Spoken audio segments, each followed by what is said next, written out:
During the summer months, when we get most of our animals, we will get 200 to 300 animals a day coming into this facility. And in order to make room for those 200 to 300 that are coming in, we have to kill 200 to 300 a day.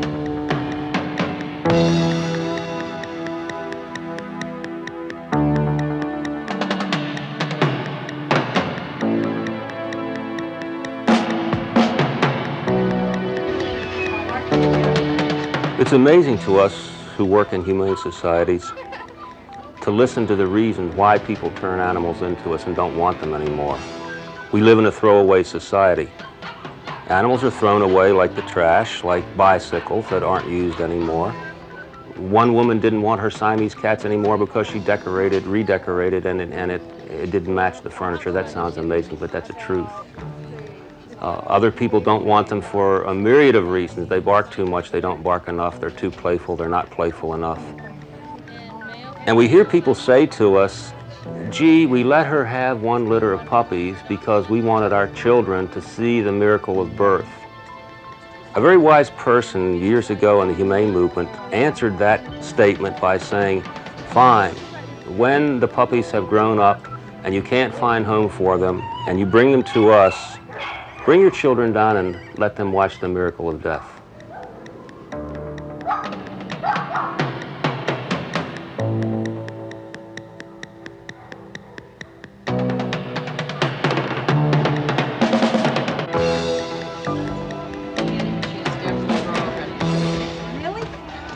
There's a key word when you adopt an animal, is responsibility. And I feel that before a family adopts an animal, they should get together and they should make a list, and they should just put on this list what the needs are and what they're going to have to do when they adopt an animal. There's the feeding, there's the caring, there's the veterinarian bills, there's the food bills, there's the training, there's the licensing, there's who's going to take care of the animal when they go away on vacation. Are we going to board the animal? Are we going to leave it with somebody? And there's a lot of responsibility when you adopt an animal. It's like almost like a child. And you just have to take care of them. And I don't think some people realize that. I think when they adopt a puppy, they're cute, they're cuddly when they're small, but they do grow up. She needs to be well trained. She needs obedience school, I think. Oh, you got obedience school? Well, I'm not going to afford that. I've had trouble at home with the lead. How long have you had it for? How long? 2 weeks. 2 weeks? Yeah. What I was worried about was her getting along with our cats. And that wasn't the problem at all. She gets along with other animals real well. Yeah, it usually takes a little bit longer than 2 weeks to start really, getting used to it and settling down. I think it's going to take longer than that. I really do. I know she's still got puppy in her, and that's why she's hyper like this. But so pretty. She's a good dog. Some will take her. We did. Just your wish? Yeah. No, just turn some home just the way.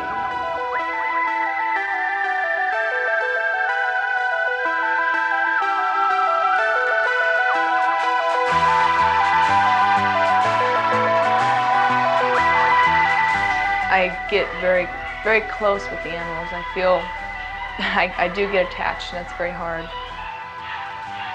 Before I started working here, I knew there was a population problem. I knew, the litters that people were letting their dogs have. I knew that it shouldn't happen, but until I came to work here, I didn't really know the number of animals that come in, and the very, very few that go out the door as adoptions. And it's very disheartening. The way they think we put animals down is the biggest misconception. They think we either gas them, or because we have a bug zapper in the euthanasia room, they think that we electrocute them. And they come in thinking that their dog's just running around loose, males and females mixed up, which is untrue. We don't want any breeding going on already that we can't stop.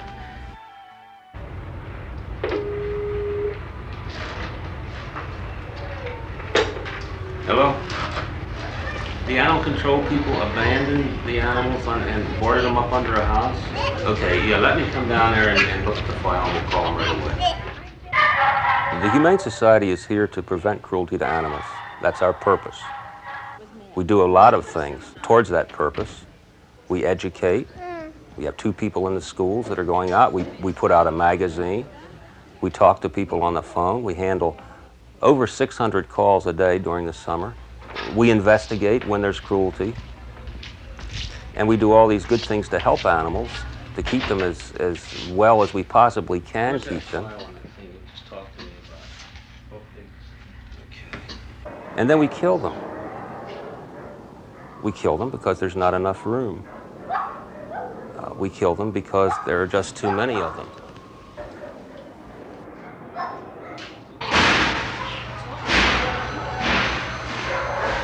Dogs are euthanized with care and with love. The animal is brought into the euthanasia room, is petted and comforted. While the animal's on the table, its paw is held and extended. The leg is shaved. The technician locates the vein, inserts a fine needle into the vein, and injects the animal with sodium pentobarbital. Within 3 to 5 seconds, the animal is totally unconscious and then dead.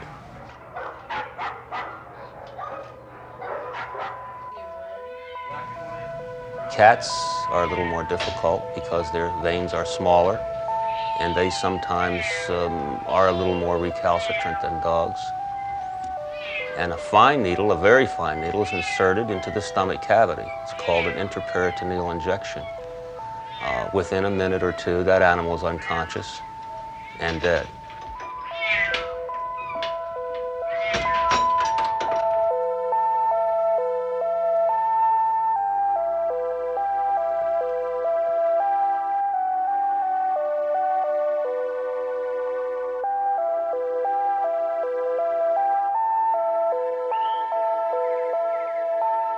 We keep animals that are brought to us by the animal control wardens for at least 72 hours. In our case, it's always longer than that because we don't count the first day or the hours of the first day the animal comes in, and we don't count the last day as part of those 72 hours. So there's at least 72 hours kept for every animal that comes in here that's stray. If the animal has identification on it or any way, shape, or form, we have an idea who owns it, they're automatically held for 10 days. Phone calls are made, letters are sent out to these people saying your animal's here, please come get it. Most of them don't. Half of them don't have a chance. They don't have any ID. They're running out on the street. We pick them up. They get injured. Who takes care of them? We do. Nobody cares enough. They didn't care enough to put ID on them in the first place. So we take care of them, you know. We nurse the puppies back to health. I've nursed a mother dog once because the litter puppies came in. They were too small to eat, and I wanted to see if I could save them. I nursed 2 different dogs because the mothers wouldn't accept them. Dr. Zaki finally convinced me that it wasn't worth it to do that every 3 hours, but I wanted to do it. I wanted to save those puppies. Most people wouldn't care. I mean, if they abandoned them in the first place, obviously they don't care. I checked my calendar before. I'm down at Larry Zuck's right now, and we'll meet Tuesday at about 10 o'clock. How's that? Right. Thanks a lot, Dan. Bye. He says he didn't know anything about it. He's going to talk to Jackie and see what Jackie says. If an animal is turned in by an owner who no longer wants it, that animal is evaluated as to temperament by us. It's given a thorough medical examination by our veterinary staff, and if it passes that, it's put up for adoption. First, we just take a general look at the dog, make sure he's healthy. Our policy is if it's over 4 years old, we almost always don't check it because we feel that puppies have a much better chance of getting adopted than a dog over 4. And if everything checks out, you know, he's in good health, nice and, you know, fat, healthy looking, then we'll take him into the vet's office and the vet will check him over, make sure he doesn't have any ear problems, teeth problems, make sure that he doesn't have any kind of a disease, he's wormed. And if everything checks out, then we give him a vaccination. And from there, we take him into the adoption kennel, or if it's a puppy, put him in the puppy room and put a tag on him, put the notice on the cage saying when he came in, he was vaccinated, and put him in there. And usually they'll stay in there for a good week, week and a half, sometimes 2 weeks. Hopefully they get adopted before then, but not always. It can last in adoption for a week, 2 weeks.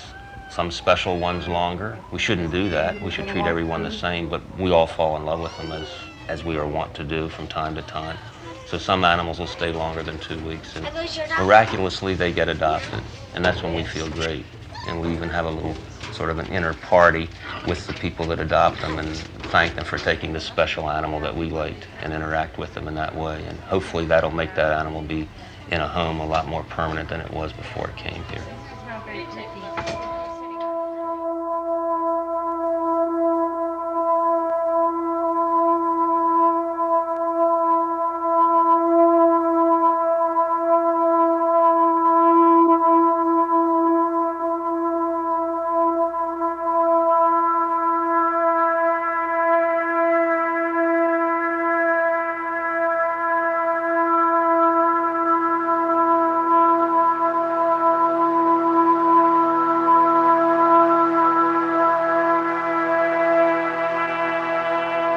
If I didn't care for animals, I wouldn't be working here. I love animals. That's why I'm here. And I don't love what I'm doing when I'm euthanizing an animal. It really hurts. I don't love any part of it. But I'd rather be doing it humanely than having that poor little thing out in the street getting hit by a car, or being abused by some children, or some kitten being attacked by a pit bull. And I keep asking people, what's more humane? The first time that I was back in euthanasia, I had approximately put to sleep 115 animals that day. I went home and I was very, very bitter and very angry toward the public. And I saw this little puppy on the table. This little puppy's just looking at me with these big brown eyes and saying, why me? What did I do wrong? And I feel that in the long run, the animals probably get more love in the last few seconds of their life when they're back there than they probably ever did. We always put the mothers down first and make sure that she's down before we do the puppies, because I know that there's a mother-baby bond that she can feel when her puppies are in pain. If a puppy, squeals or something, that's gotta hurt her. And I know that it's much better to put the mother down. Personally, I like to leave the litters outside. I don't like to have them in the room. I do the mother first and then bring the litters in. It makes me very mad that their irresponsibility comes down to something that I have to take care of. It makes you very cold. I get very angry at people who bring in, say, a 12-year-old dog and want to put it up for adoption. And I feel so awful because I can't sit there and say, well, how many times have you went and adopted a 12-year-old dog when there's, 14 puppies out there that have a much better chance? And you get mad at the people who bring in dogs that have obviously been neglected, abused, and you feel like you should just say something and you can't. And you think you're responsible because you're the one who's doing all the killing, but you're not really. It's actually the people that are letting it happen, and it all comes back to us. This is, that's part of our job that we have to take care of.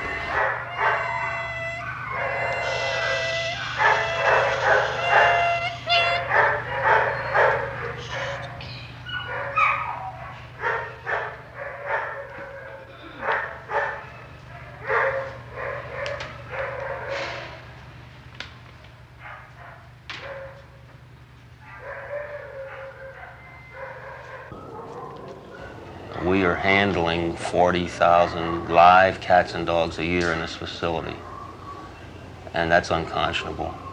Years ago, it used to be 70,000. We're down to 40 now, but we're not dropping anymore. And I blame us, because the Humane Society is here to educate people to be kind to animals, to prevent cruelty, to stop breeding. And somehow, even though we have a dynamite education program, we're not getting to everybody. We're trying very hard. We have 10,000 donor members now in this society. And we're trying to get to them through our publications saying, hey, you educate too. It's not just us. We can't do everything. We can talk to so many kids and we can talk to so many adults, but we're not hitting the 1.3 million population here, evidently, because we keep getting animals in. Maybe what we should do is force everyone who turns in an animal for a frivolous reason to come down and watch that animal be euthanized. And maybe they would think the next time before they got an animal. Some animals that come to us are very much afraid. The biggest thing they have to give is their life, and unfortunately they do. We don't want them to feel any anxiety, any pain, any trauma. An animal that shows the least bit of fear or the least bit of aggression is given a tranquilizer. And they're set aside after the tranquilizer for 5 or 10 minutes until the tranq takes hold, and they're much more calm and they're much more tractable.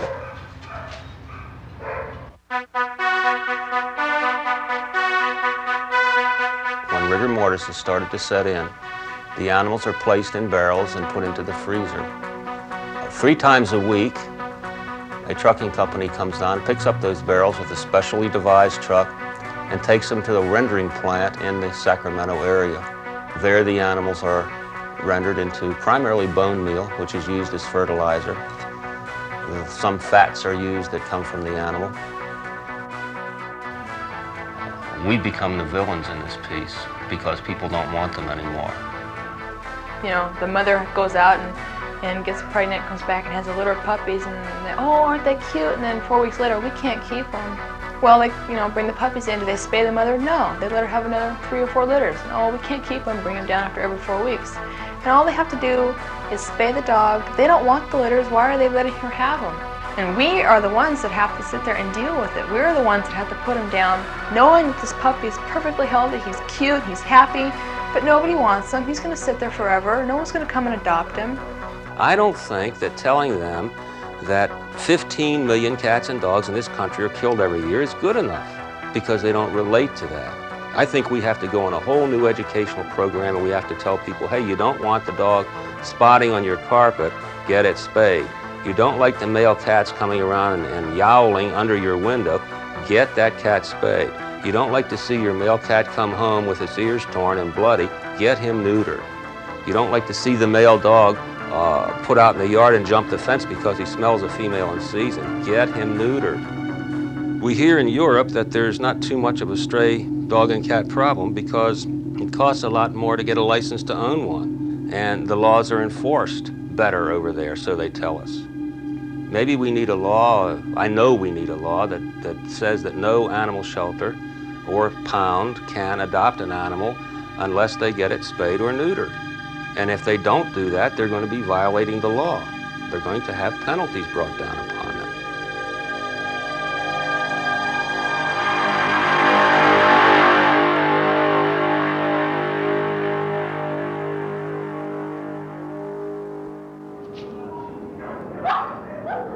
There is definitely a high turnover of employees here. And I think the main problem is, I would mainly say burnout. First, you have to love animals. Second, you have to care. You have to be able to work with people, talk with people, you know, deal with the irate, deal with the nice people. And we do have a lot of friendship, especially the ER technicians. When we're working in there 8 hours a day together doing that, you have to. I mean, you couldn't be in there with someone you didn't like. It's a bad enough situation as it is. And it's just great that we really all get along. We have a good time. We celebrate birthdays, water fights. I mean, we talk it out every now and then. We get upset, we cry, and we get our feelings out. I like it because I can help. I know I'm helping a little bit. I'm not helping a lot, but I am helping that one dog that gets adopted, that one puppy that lives, the one puppy that can go out there and be accepted by a mother that doesn't have any puppies. I know I can help that much more. If we gave every animal away without any thought whatsoever to what kind of home it went to, anybody that walked in the door, or if we stood on the street corner and gave them away, we would still be killing about 70% of the animals that come in here because there just aren't enough homes.